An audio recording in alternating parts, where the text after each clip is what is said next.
Hello everyone, Arash Jafarzadeh here. This is our first video on how to get started with HTML, CSS, and JavaScript. These are three separate languages that work together to create the web pages you see as you navigate the World Wide Web, and they all serve a different purpose as well. So let's get right to it. First of all, I've already opened Visual Studio Code, excuse me. And I've already double checked to make sure that I've installed the two extensions we need, which is the HTML, CSS support and the JavaScript ES6 code snippets. So make sure you've installed both of these add-ons or extensions on your Visual Studio Code. We're going to go over here to the Explorer area. And in my case, I haven't created any projects yet. And in the Welcome area, I have the option of opening a file, new file, or opening a folder. If I go on my computer on my actual Windows File Explorer, or if you go on your Mac's Finder, you should set up a empty folder for your projects. So I've made a folder called Visual Studio Code Apps, and it's currently empty. And I've just made this through my computer's File Explorer, or if I was on a Mac, I'd make it in Finder. And you can set this folder up wherever you see fit on your laptop or computer. I'm going to create a new folder in here. So I'm just going to right click and go to new and choose folder. And I'm going to call this lesson 1 dash making my first page. Okay. Now normally when we're making files and folders from this moment on, we're not going to use spaces, dashes, spaces or capitals or any of that because spaces will cause problems for sure when you're creating your web pages, because when you're making links, you don't want files with spaces in them. And using capital letters, because everything is sensitive, it kind of gets tricky and you might capitalize it one place and not capitalize it another place. It's better to keep the same formatting for everything. So this will be the last time I make a file or folder that has spaces in it or capitals. I'm going to not do that anymore. So you should have a folder called lesson 1, and in that folder it is now empty. Choose the best place. I recommend making a Visual Studio Code apps folder and just keep everything for this class in there. Okay, so now that I've made my folder, I'm just going to get out of here. And in here, I'm going to click Open Folder. And I'm going to go to the location where I saved that file. So I'm just going to go over here. I put that folder in the Programming and Design folder in my case. And then I'm going to go to Visual Studio Code Apps. I'm going to open my lesson 1, making my first page right there. And then I click Add. It's going to ask me, do you trust the authors of the files in this folder? I'm going to say yes, because that was made by me. So I have lesson 1 right here, making my first page.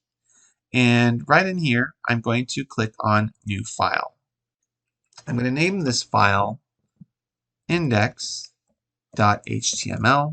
So just name the file index.html. And that's going to make a blank file for us called index. And it's going to have the extension HTML. I'm going to press enter. It's going to ask me for a location. It should default to the lesson 1 folder. I'm going to click create file. And I have made my first HTML file. An HTML file is just a text file with an HTML extension. And when we want to make web pages, we're making it in the language of HTML, which is hypertext markup language. HTML works with something called tags, and tags are basically like instructions for the web browser. They tell the web browser what to do. So for example, I'm going to start off by telling the web browser that this document is an HTML document. So I'm going to type in bracket, exclamation point, doc type, HTML. Now notice that as I was typing it, let me just zoom in a little bit here. As I was typing it, the Visual Studio Code interface figured out what I was going to type. And I just pressed tab and it filled in the blanks for me. Also notice that I'm using angle brackets. These are the keys right next to the period and comma, or the period and comma. You just hold shift and press that key and it makes these angle brackets. And anything between these angle brackets are tags. So for example, if I press enter right now, I'm going to make a tag called HTML. And when I make that tag, Visual Studio Code automatically put a second tag there for me. It's the same thing, but it has a slash. And what this basically means is I'm telling the web browser to start the HTML here and end the HTML here. So it starts it and ends it. And between these tags is where all of the content of my page is going to go. So I'm just going to press enter to separate them a little bit. And notice that it automatically indented for me. It indented the line here so I can visually notice that everything inside of HTML is indented over. So it just makes it easier visually when we're debugging. Now I could have written everything on one line if I wanted, but that would be a really bad idea and a very difficult way to learn programming and coding and marking up your web page. Okay, so now in here, there are two main tags we're going to create. So between these two HTML tags, I'm going to make a tag called head, bracket, and in the head tag is all the setup information for my website. So in here, I'm going to type in, for example, bracket meta charset equals quote UTF, all caps, -8, end quote, and bracket. And what this does for my web browser is it makes a meta tag, some meta information for the web page, and I'm telling it that I'm using the character set UTF-8, which is the standard we use in North America. I'm also going to make another tag, bracket title bracket. And this title tag is going to show us the title information on the top of the tab that we create in the web browser. So here I'll just call this my first HTML page. Notice again that it put a stop tag automatically. So basically I'm telling the web browser that the title starts here and stops here. If I don't put this, it'll think everything after that is still the title. So it's very important to use that stop tag. Meta is a special tag. It doesn't need a stop tag, but most of the time each tag is going to have a start and a stop. All right. I think we'll leave it there for now. I'm going to go right at the end of the head, after the stop tag for the head, and type in bracket body bracket. It's going to automatically put the slash body for me. I press enter to separate them. The body tag is the actual content that people see on your web page. So you can think of the head as the setup information that goes in here, and the body is what the people see on the web page itself.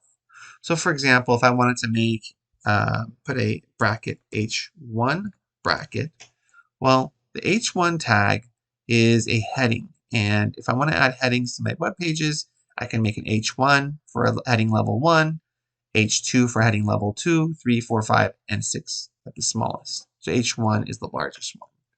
And here I'm just going to say hello world. Very simple. And it puts a stop tag there, so it's going to stop my heading 1. Then I have my body and HTML. Now I'm going to press Control S or Command S if you're a Mac user, and that's going to save your progress. You can also go to File and click Save, either way. So you should have a file called index.html inside a folder called lesson 1. Let's see what this did. I can go on the left here and click the Run and Debug option. I can have it open in Google Chrome or in Microsoft Edge. Let's go ahead and open it in Edge and see how it goes. And got it. Let's close that. So here it opened my page, and you can see it put the title that I wrote in the tab at the top. And then here is my heading 1. I'm going to go back to Visual Studio Code. Let's add a paragraph here. I'm going to press Enter. After my H1 tag, type in bracket, P bracket for paragraph. And between these tags, I'm going to write down a paragraph. This is a paragraph. Welcome to my first paragraph.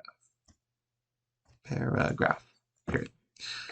So anything between these, the slash P, the P and slash P will make a paragraph. So let's save that. I'm going to go back and take a look at my web browser. And if I save it here and refresh it here, it will update the page. So I'm basically reloading the page. It doesn't reload dynamically. Let's say I want to make a link. Okay, how do I make a link? I'm going to press enter. And the way you make a link is by making something called an anchor tag. So if I type in bracket A, bracket, it's going to make an anchor tag for me. Now, I need to add some extra information for this tag to work. And to do that, within the tag itself, I'm going to do what we did with the meta tag. I didn't explain it earlier, but you'll notice that the meta tag is a little bit different than most of these other tags. And that's because I added extra information inside the tag itself. That's called an attribute. I'm going to go inside the anchor tag and I'm going to make a space inside the anchor tag. I'm inside the bracket. And I'm going to add some attributes. The attribute I'm going to add is the hyperlink reference, where the page is going to go. So I'm going to type in href equals, and then quotations will appear automatically if you installed the add-ons I mentioned. And then here I'm just going to type in where I want it to go. I want it to go to https:// let's go to Cal State, or is it CSU East Bay? CSU eastbay.edu. And what's going to happen is that it now knows that this anchor is going to link to https://csueastbay.edu. And then in between the two tags, the start tag and the stop tag, I write down what I want the person to click on. So if I type in Cal State East Bay here, and I save this, Control S, Command S, or File Save, either way, and then I go back to my Explorer here, my Microsoft Edge Explorer, and I refresh it, now the link is there. And if I click this link, it will take me to the Cal State East Bay website. But let's say I don't want to open the link inside in this tab. I want it to open in a new tab. Well, I can add another attribute. If I go between the tab or between the first two angle brackets here, I can add another one, which would be target equals quote underscore blank. And what underscore blank does is that it just tells the web browser to open this link in a new tab. So if I save this again, Control S, Command S, or File Save, and I swap back to my Microsoft Edge or Safari or whatever you're using, and I press refresh, if I click on the link now, it'll open it in a new tab. I can also add text before it. If I go to the beginning of it and I just type in, here is a link to a wonderful website and place for learning. And let's put a colon there and save it. If I refresh it now, you can see that it added the paragraph and the link is right there. What if I want to add a picture? Let's go and find a picture for ourselves. I'm just going to do a quick Google search here, google.com, and I'm going to do a search for kitten. And let's make it an image search.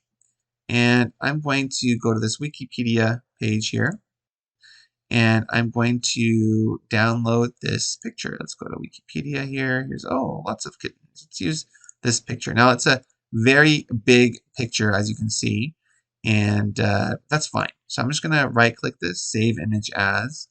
And I'm going to go to my folder here. So I'm going to go to the folder we created. Just get there real quick. Visual Studio Code, Lesson 1. And I'm going to give it a simple name. I'm just going to call it cat. And it should add the .jpg automatically, but just make sure that it's either a JPEG or a PNG. I'm going to click Save. And I now have, if I go back, let's close that tab and close that one, and close that one, and go back to the code here. And if I go back to my Explorer, you'll see there's cat.jpg there now.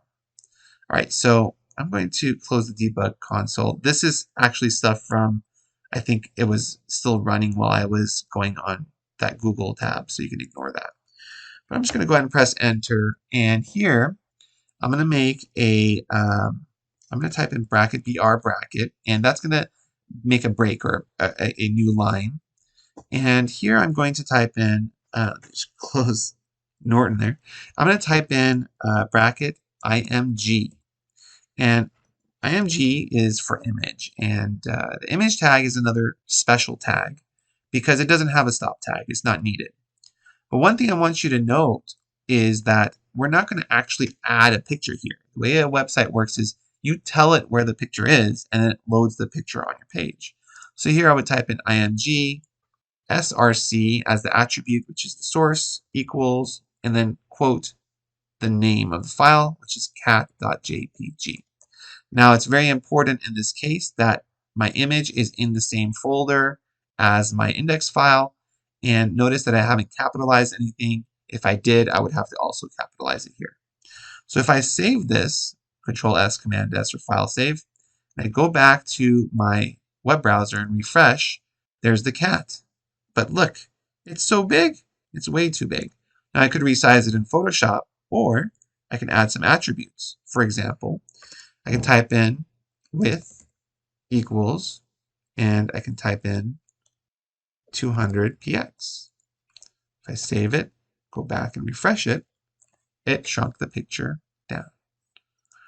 Notice that I didn't specify the height. If you specify 1, it will resize it and keep the proportions the same.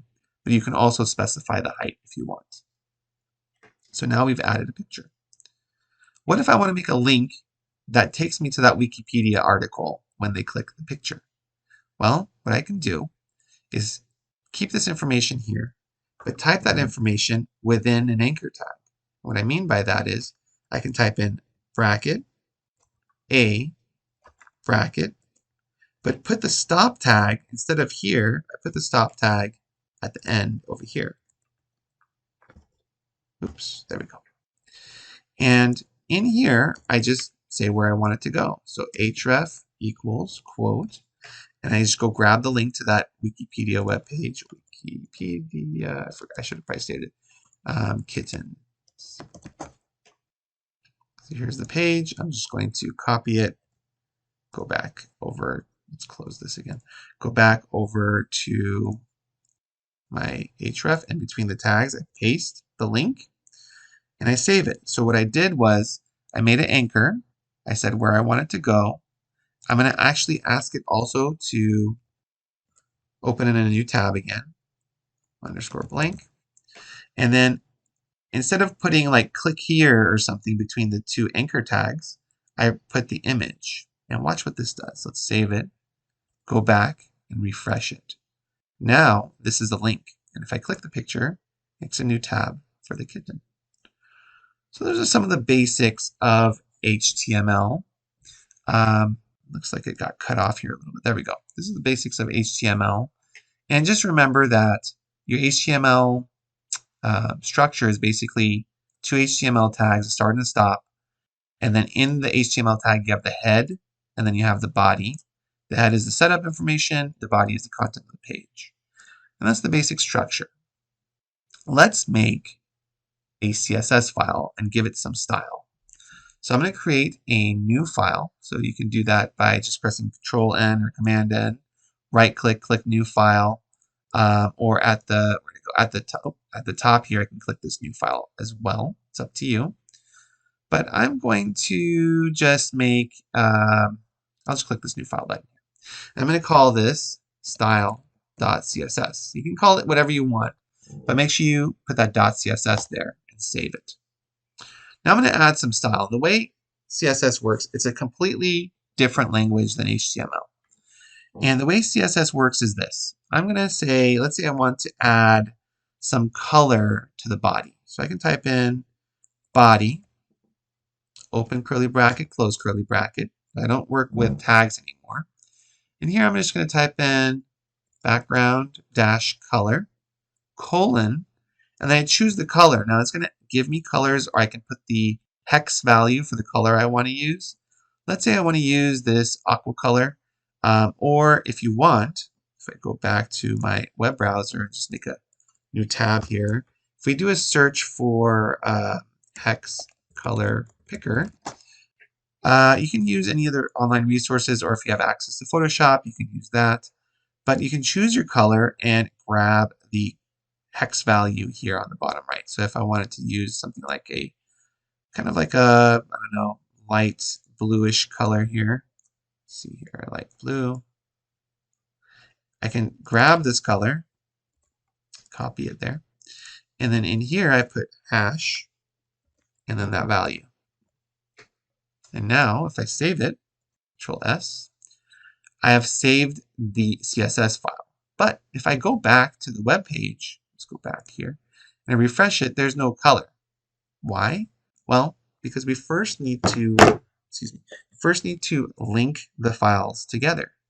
So how do I link the files together? We're going to go back to our HTML page, our index page. So I'm just going to click it here in the tab. And over here, what we're going to do is we're going to add a line in the setup area. And the line we're going to add, just go over here, press enter. The line we're going to add is a link. So I'm going to type in bracket link. And inside there, I'm going to type in rel relationship equals quote style sheet end quote. And then I'm going to add another attribute, which is going to be the type equals quote text dash CSS or slash CSS, which tells me what type of document it is. And last but not least, the location of my CSS file, href equals quote style dot CSS end quote and bracket, and I think that's it. Let's save it and go take a look at our web page, refresh it, and now I have a blue color. Let's go back over here to our CSS for a moment. Let me stop this code debugger for me. And over here, I'm going to type in P, open curly bracket, close curly bracket. Now, what P is the paragraph, and I can specify what font I want the paragraphs to be. So I can type in font dash family colon. Then I can say what fonts I want to use. Now it gives us clues here. But let's say I want to use, what's the font I'm thinking of? Let's use this set here. Randa, Geneva, Tahoma. And what this means is it's going to try to use Veranda. If Veranda doesn't exist on that computer, it's going to use Geneva. If Geneva doesn't exist on the computer, it uses Tahoma. If Tahoma doesn't exist, it'll use any sans serif font that is on that laptop or computer. Put a semicolon at the end and save it. And if we go back to our page and refresh it, watch what happens to my paragraph. The paragraph is now in that Veranda font. But notice that this didn't change. Why? Well, if we go back to our HTML, notice that I didn't put this in a paragraph tag, so it didn't get affected. If I put this in a paragraph tag, bracket P, bracket, and since it automatically closed the paragraph over here, or stopped the paragraph, I'm going to delete this line and then put it at the end of this line. So we're just going to go to the end of the line and put bracket slash P, bracket. Oops, there we go. Save that, go back. Now both of them will be in that font. I can do the same thing with the heading. If I go back to style.css and I type in h1, open curly bracket, close curly bracket, do the same thing. Font dash family. And we can use, let's use Franklin Gothic in this set. Notice that some of these are now in single quotes. That's because any fonts with more than one word in the name will need those single quotes. Make sure there's a semicolon there, save it, and we refresh it. And now the heading also changed. So those are some of the basics of CSS. All right, the last language we want to add in here is JavaScript. It's a lot of languages. I'm going to go to the end of my anchor here and press enter. And we're going to type in bracket script bracket. And now I have a script tag. Inside the script tag, I'm going to write in an attribute called src equals quote, and I'm just going to call it script.js. And that is the name of my JavaScript file. Now we're going to make our JavaScript file here by going to the new button, call it script.js. We're going to save it. Now I have a script.js file, which has nothing on it. My index file is now going to link to the script file. And over here, I'm just going to simply write console.log parentheses, quote, hello, JavaScript loaded, end quote, close parentheses, semicolon. And what this final language is, which is what we're going to spend most of our time on, I just wanted to introduce you to the other three. What this language, the way this language works is that console.log is basically sending a message to the browser's console that says, hello world, JavaScript loaded. That's it. That's basically what this is. So I'm going to save this, and hopefully we don't have any errors. Let's go and take a look. I'm going to refresh the page here. Looks like it loaded correctly. I'm going to go to the little three dots over here, and what we're looking for is the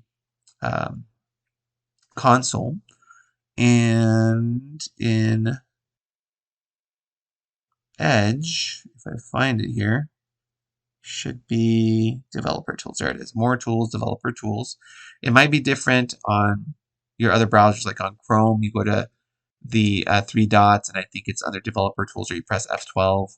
On a Safari, it's going to be a little bit different. So just look for developer tools. And we don't want this. Let's go to console here. And you can see in the console, it says, hello, JavaScript loaded. Now, if you see an error here, that means you made a little mistake. So make sure you fix that mistake. And that's it. That's the introduction to HTML, CSS, and JavaScript. Notice that I set these up in separate files. For many of our videos, I'm actually going to combine them all into one file for simplicity's sake. But for this first video, I wanted you to understand that we're working with three different files. The debug area will let you know if you have any errors or anything you need to deal with. So we're looking pretty good here. But it also will appear for you if you have your developer tools open. Any errors you make will show up here as well. And we're going to be using that a lot to help us out. So I think that's everything for this first video. I'm going to stop there and let you go try this out for yourself. Hope you have fun.